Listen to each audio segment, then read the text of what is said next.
Garcia, good news, the doctor says that your stomach's ready to start some feeding and see how you're going to tolerate that. So we're going to give you a bolus feed of Ensure. And that's a full nutrition milk product. Okay. So what do you think I need to do before I give this patient their feed? Check it again. You need to check placement. So every time you use your tube, you need to check placement. And how do I check that placement? I already did the x-ray, so I don't do an x-ray every time, right? Pull a little bit of air. Check it's still there. You do a rapid air bolus. Whoosh. Smells like it's good. Pull little gastric secretions out. Get a test, less than 5.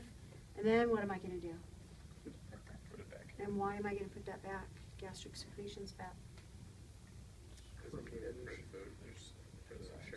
Digestive enzymes, also regulating body's pH and electrolytes.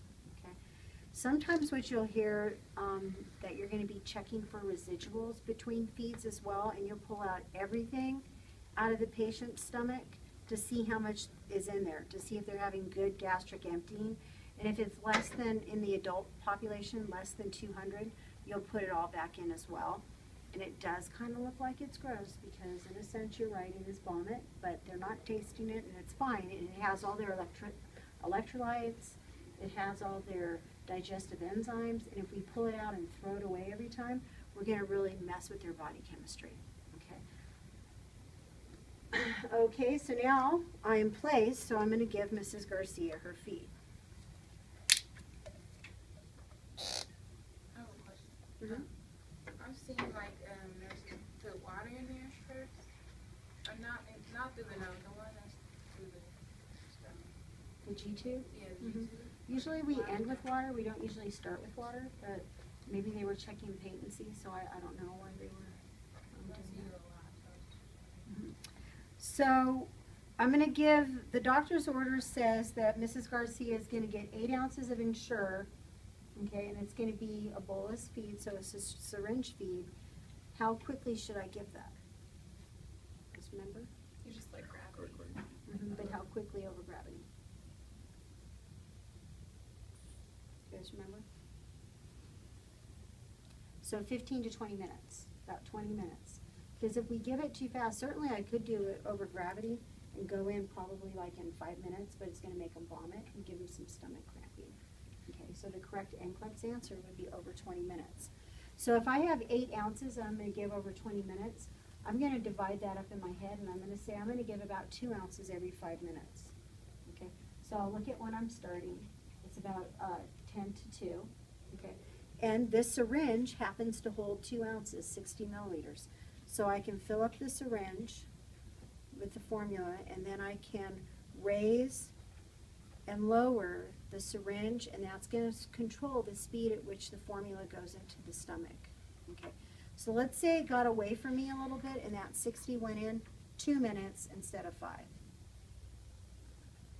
It's okay because the whole feed needs to go over the 20 minutes. So I'll just spend the next 3 minutes, because I already did my math in my head and I know what I'm going to do. I'll spend the next 3 minutes chatting with Mrs. Garcia about her grandson that just graduated from Harvard. She's very lucky and happy to be talking about him. Okay, then 5 minutes goes by, and I would do some more, again, controlling it. So for your checkoff, what you're going to say is, we're not going to make you, although I did think it might be fun, make you sit there for 15 minutes quietly watching you, but it would be a long time. The checkoffs would run a little bit longer, so I decided not to. So you'll say, I'm going to control the speed of the bolus feed by raising and lowering and the syringe and administering this over 20 minutes. When you're done with the feeding, I then take the water, and it doesn't have to be sterile. It can be drinking water because the GI system isn't sterile. And I'm going to flush this with about 20 to 30 milliliters of water. Okay, flushing the tube keeps it patent, because the formulas have sugar, protein, and it's very thick, and we want to keep the tube patent so that the patient doesn't have to get a new one. Okay, so then when I'm done, I can clamp it off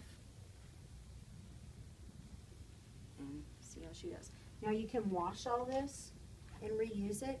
It's based on hospital policy, but usually your feeding equipment is good for about 24 hours. So you can wash it like you would wash dishes. Okay, and reuse it. Unless it looks bad, then you just get new stuff. Okay, so now the next part of your check off is, guess what happened? Hmm? They get it out. Huh? They get it out. Nope, she threw up. Oh. Oh man. She threw up. She didn't tolerate her feed via the bolus method. So now she's going to have a pump.